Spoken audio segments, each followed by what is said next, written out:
Welcome back to the workshop and my journey trying to work out how to do things better, and certainly learning a lot. But this time it's the second part of my full day in the workshop, and here I'm going to be changing the bandsaw tyre, and you'll notice that quite a lot of sound was lost during the filming process. I haven't a clue what happened, but I'll try and keep you up to date with what's happening during the video. So we start off with me taking the blade out of the bandsaw. I still haven't cracked doing this in a seamless way yet, but anyway, I'll keep you up to date, as I say, with what's happening.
Right, there's the tyre, and I had thought I can put it on the wheel in situ, but that's proving more problematic. So what I'm going to do is just take the wheel off, and then hopefully I'll be able to get it fitted without anything slipping and sliding.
And removing this bearing screw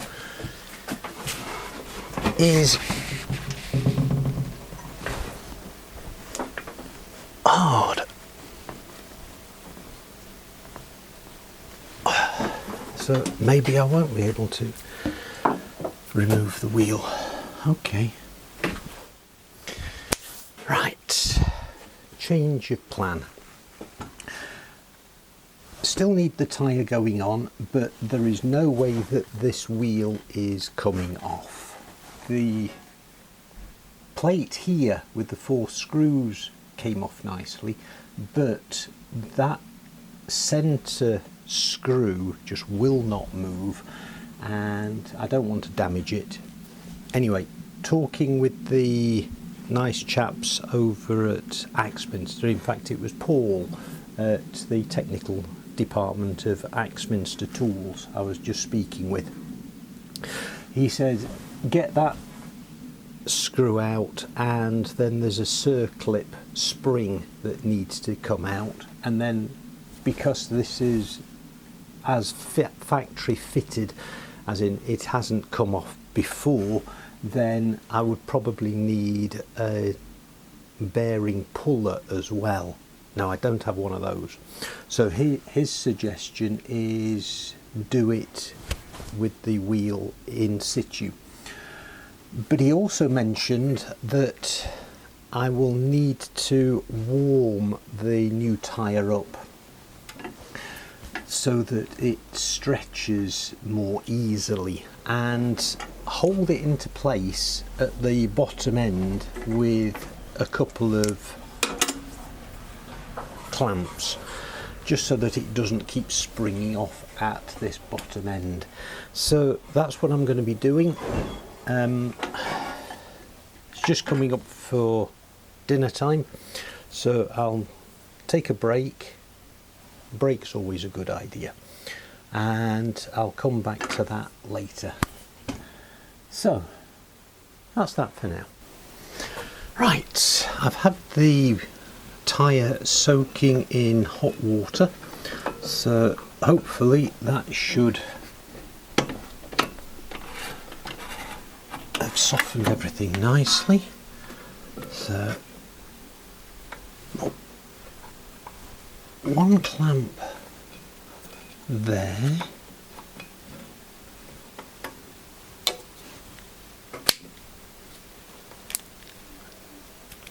and just putting the clamp on is going to be a little difficult.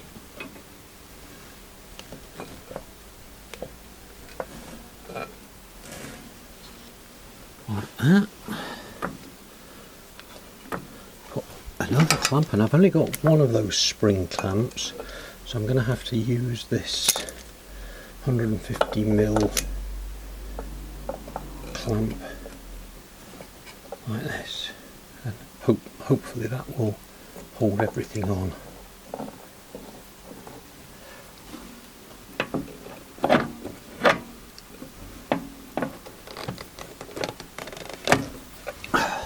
Nope.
Let's try this.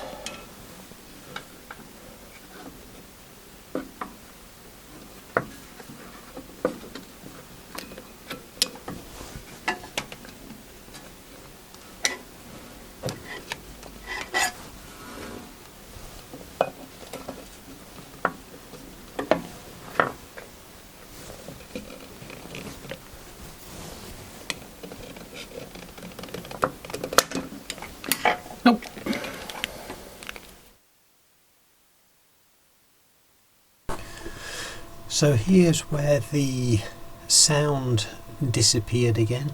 So I've come to the realization that the existing tyre is still there. It hasn't all disintegrated.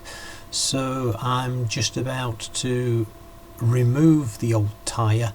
I'm using an old Bradle to just get underneath it and prise the old tyre off. And it is quite worn, and you'll notice it's quite dirty as well. So what I'm going to be doing in a couple of minutes is using methylated spirits, or for our American friends, denatured alcohol, to clean the wheel off and get rid of all of the gunk from the old tyre. So you'll notice I'm not making a very good job of putting the new one on, and a lot of this is down to me really not doing my research beforehand. So I do a lot of trying to use varying clamps, but ultimately I end up using some cable ties to hold the new tyre into place.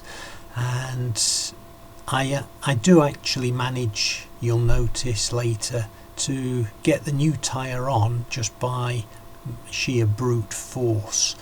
But hope you're finding this useful, seeing the mistakes that I've made and how to avoid them in the future.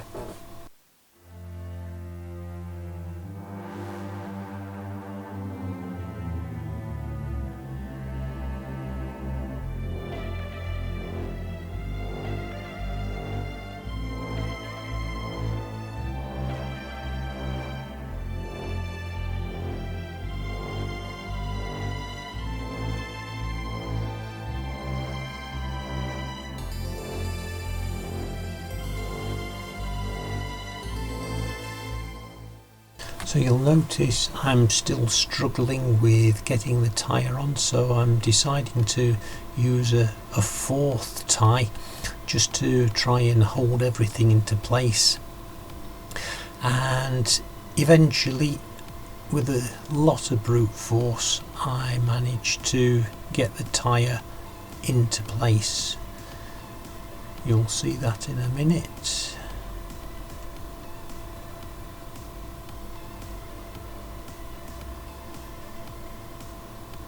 I'm sure quite a few of you will be wondering why on earth I've made such a hash of this. It's all down to lack of preparation, I'm afraid, and eventually here comes the fourth tie, just to hold everything onto the wheel.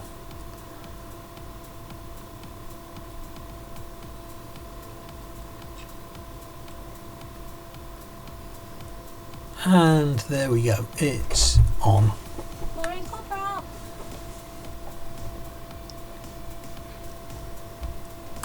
And then it's just a case of pressing the new tyre into the groove to make sure there are no high spots, and then cutting the cable ties. My blade is not very good, so what I'm going to have to be careful, because one of these days I am actually going to take a finger off, with the Stanley blade being not as sharp as it should be. So we're getting there.